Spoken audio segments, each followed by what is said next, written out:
एकही निकष हा आम्ही बदललेला नाहीये। जो शासन निर्णय आम्ही जुलै महिन्याच्या कालावधीमध्ये गेल्या वर्षी निर्गमित केलेला होता, त्या शासन निर्णयाला धरून जी आहे ती त्या ठिकाणी ही योजना सुरू आहे। एकही निकषामध्ये अगदी शब्दाचा सुद्धा बदल हा केला गेलेला नाहीये। हे मला आपल्या माध्यमातून निश्चितपणाने लाडक्या बहिणींना सांगावंसं वाटतंय।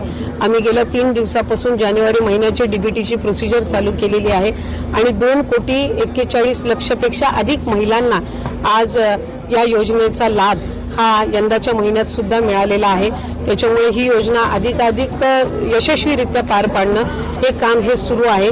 ज्या महिला स्वतःहून व्हॉलंटरीली स्वतःहून पुढे येऊन या योजनेमध्ये आम्ही पात्र आता नाही आहोत, आमचं लग्न झालेलं आहे, आम्ही आता इतर राज्यांमध्ये वास्तव्य करायला गेलेलो आहोत किंवा आमचं उत्पन्न वाढलेलं आहे, सरकारी नोकरी लागलेली आहे, आम्ही नवीन वाहन घेतलेलं आहे, या विविध कारणांमध्ये स्वतःहून येऊन विभागाकडे ज्या इच्छा प्रकट करतात की आम्ही ह्या योजनेमध्ये पात्र नाही आहोत, त्या जे काही 4-4.5 हजार असतील त्या संदर्भातलाच त्या जी काही रिफंड घेण्याची प्रक्रिया आहे त्याला आम्ही जिल्हा जे अर्थ नियोजन विभाग आहे यासोबत आम्ही त्याच्यामध्ये समन्वय साधत आहोत। या व्यतिरिक्त कुठल्याही लाडक्या बहिणीचा लाभ परत घेण्याच्या दृष्टिकोनातून कुठलीही निर्णय, कुठलीही चर्चा, कुठलाही अशा पद्धतीची कारवाई झालेली नाहीये। अशा बातम्या काही मोठ्या प्रमाणात येतात, ते बातम्या वेगवेगळ्या अफवा पसरवण्याच्या सुरुवातीपासूनच या योजनेच्या संदर्भातलं सुरू आहे। कारण कुठे ना कुठेतरी विरोधकांनाही सुरुवातीपासून ही योजना खटकत होती, त्यामुळे त्यांच्या माध्यमातूनही आहेत। काही वेळेला विनाकारण एखादी कुठली वर्तमानपत्रामध्ये बातमी आली की त्याची शहानिशा न करता कडून त्याचा प्रसार होत आहे। त्यामुळे मी आपल्या माध्यमातून सगळ्यांच्या माध्यमातून मला राज्याच्या जनतेला आणि लाडक्या बहिणींना सांगायचंय की ही योजना यशस्वीरित्या सुरू आहे। कुठेही आम्ही कुठल्याही पद्धतीने जबरदस्ती कोणाचा लाभ मागे परत घेण्याच्या संदर्भातला कुठलाही निर्णय घेतलेला नाही आणि त्या संदर्भातली कुठलीही कारवाई करण्यात आलेली नाहीये।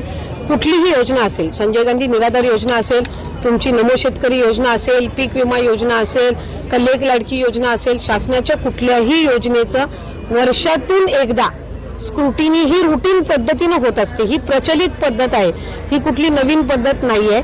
या योजनेला म्हणजे लाडकी बहीण योजनेला आणखीन एकही वर्ष झालेलं नसल्यामुळे सगळ्यांना वाटतंय की ही काहीतरी नवीन प्रक्रिया आहे।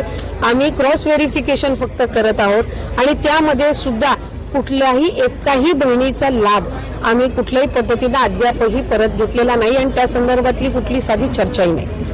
सो हाय एवरीवन, आप सभी का मेरे यूट्यूब चैनल पर स्वागत है। जैसा कि आप सबने देखा कि मुख्यमंत्री माझी लाड़की बहन योजना में जनवरी महीने का जो सम्मान निधि है वो लाभार्थियों के बैंक खातों में जमा होना चालू है, जो कि हमारी महिला और बाल विकास मंत्री ने खुद ट्वीट करके बताया है और साथ ही साथ ये भी बताया है कि 24 जनवरी तक महिलाओं के खाते में 1,10,00,000 सम्मान निधि जमा हो चुकी है।